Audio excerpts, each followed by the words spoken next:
안녕하세요. G뉴스입니다. 오늘 주제 6.27 대책 시행 후 집값은 안정되고 있나? 입니다.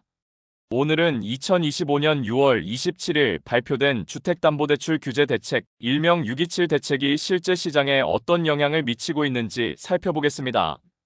정부는 왜 이 시점에서 강력한 대출 규제를 꺼내들었을까요?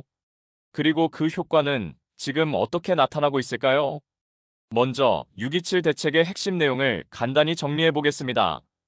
이 정책은 서울과 경기 등 규제 지역에서 주택담보대출을 받을 수 있는 한도를 6억 원으로 제한하고 다주택자의 추가 대출을 원칙적으로 금지하는 내용을 담고 있습니다. 또 하나 중요한 점은 대출을 받았다면 6개월 안에 실제로 그 집에 들어가 살아야 한다는 조건도 생겼다는 건데요.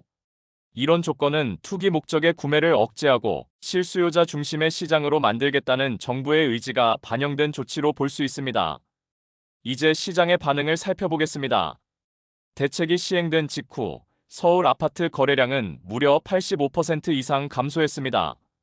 매매 수급 지수라는 지표도 하락세를 보였고 특히 강남 3구를 중심으로 일부 하락 거래가 나타나기 시작했습니다. 하지만 집값이 일괄적으로 떨어진 건 아닙니다. 강남권 거래가 주춤한 대신 분당이나 과천 같은 경기권 지역은 오히려 가격이 오르며 풍선 효과가 일부 나타났습니다. 이런 현상은 과거 정책과도 연결해 볼 수 있습니다. 이명박, 박근혜 정부 시절엔 빚내서 집 사라는 흐름이 있었고 그 결과 가계부채가 400조에서 2000조 가까이 증가했습니다. 문재인 정부 시절에도 전세대출 확대가 가계부채 상승을 이끌었죠. 이번 정부는 가계부채를 줄이고 주거 안정을 동시에 꾀하기 위해 강도 높은 금융 규제를 도입한 것입니다. 그렇다면 실제로 이 정책은 효과가 있을까요? 현재까지는 실수요자들에게 유리하게 작용하고 있다는 분석이 많습니다. 실제로 부동산 플랫폼 직방이 조사한 설문에 따르면 집을 살 계획은 있지만 대출 규제로 인해 타이밍을 조절하겠다는 응답이 늘고 있다고 합니다. 하지만 부작용도 만만치 않습니다. 가장 큰 문제는 전세 물량이 줄고 있다는 점입니다. 서울에서만 전세 매물이 7천 가구 이상 줄었고 월세로 전환되는 사례가 급증하고 있죠. 이는 임차인, 특히 청년 세대와 저소득층에게 큰 부담이 될 수 있습니다. 결국 정부의 의도는 분명합니다. 투기를 억제하고 실수요 중심의 시장 구조를 만들자는 것이죠.